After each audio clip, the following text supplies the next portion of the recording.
To begin, open your Unity project. Next, open the Project Settings window. From the left menu, select the Package Manager category. Inside the Scoped Registries section, press the Create button to add a new entry. Now switch to your web browser. Go to the OpenUPM website and search for the Charon package.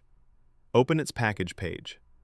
On the right-hand menu, you will see a button labeled Manual Installation. Click this button to view the installation details. Return to Unity.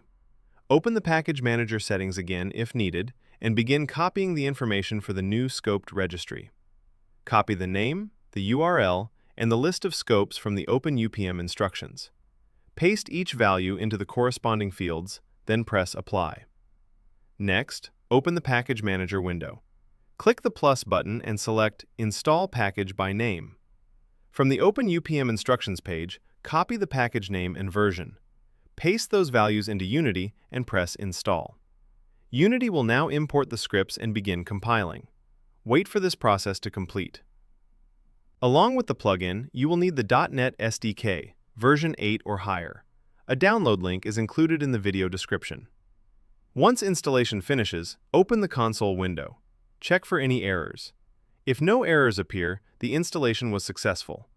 To verify the plugin is active, right-click inside any folder in the project window. Select Create. Then look for the option Game Data. If this item appears and the creation menu opens successfully, the plugin is installed and ready to use.